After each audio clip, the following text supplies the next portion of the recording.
മറ്റൊരു വാർത്ത കൂടി കോഴിക്കോട്ട് നിന്ന് വരുന്നത് അതൊരു മോഷണത്തിന്റെ വാർത്തയാണ്. പൂവാട്ടുപറമ്പിൽ വലിയ മോഷണം ഉണ്ടായിരിക്കുന്നു. 10 പവനോളം സ്വർണ്ണാഭരണങ്ങളും പണവും മോഷണം പോയി. വീട്ടിൽ നിന്നാണ് ഈ മോഷണം ഉണ്ടായിരിക്കുന്നത്. വീട്ടിലാണ് മോഷണം ഉണ്ടായിരിക്കുന്നത്. അജി കുഞ്ഞുമോൻ വിവരങ്ങളുമായി. അജി, വീടിന്റെ വാതിൽ തകർത്തുള്ള മോഷണമാണ് എന്നതാണ്. വീട്ടിൽ ആരും ഉണ്ടായിരുന്നില്ല എന്നാണോ? CCTV ഉണ്ടായിരുന്നോ? കൂടുതൽ അന്വേഷണം എങ്ങനെയാണ്? പോലീസ് സ്ഥലത്തെത്തിയോ? അനുജ, ഇന്നലെ വൈകിട്ടാണ് ഈ മോഷണം നടക്കുന്നത്. കോഴിക്കോട് ജില്ലാ പഞ്ചായത്ത് അസിസ്റ്റന്റ് എഞ്ചിനീയറായ ദിവ്യയാണ് ഇവിടെ താമസിച്ചുകൊണ്ടിരുന്നത്. ദിവ്യയുടെ കുടുംബവും ദിവ്യയും തൃശ്ശൂരിലെ വീട്ടിൽ പോയിട്ട് മടങ്ങി എത്തിയപ്പോഴാണ് ഈ വീട്ടിൽ മോഷണം നടന്നിട്ടുണ്ട് എന്ന് ഇവർ തിരിച്ചറിഞ്ഞത്. വീട്ടിനുള്ളിലെ അലമാരയിലും മേശയും തകർത്ത് ഇവിടെ സൂക്ഷിച്ചിരുന്ന 10 പവനോളം സ്വർണ്ണാഭരണങ്ങളും 2 ഡയമണ്ടിന്റെ കമ്മലുകളും 30,000 രൂപയും മോഷണം പോയിട്ടുണ്ട്.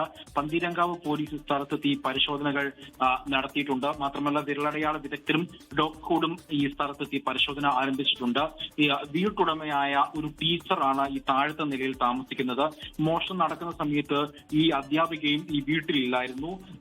ഇവിടെയും എന്തെങ്കിലും മോഷണം നടന്നിട്ടുണ്ടോ എന്ന വിവരം വിശദമായി പരിശോധിച്ച ശേഷം മാത്രമേ പോലീസിന് സ്ഥിരീകരിക്കാൻ കഴിയുകയുള്ളൂ.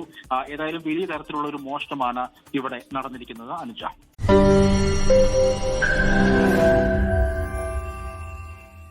ലോകത്തെവിടെയായാലും ഏത് സമയത്തും 24 വാർത്തകളും ഓഗ്മെന്റഡ് റിയാലിറ്റി പാക്കേജുകളും എക്സ്പ്ലെയിനറുകളും വിശദമായി കാണാൻ ഞങ്ങളുടെ യൂട്യൂബ് ചാനൽ നിങ്ങൾക്ക് സബ്സ്ക്രൈബ് ചെയ്യാം.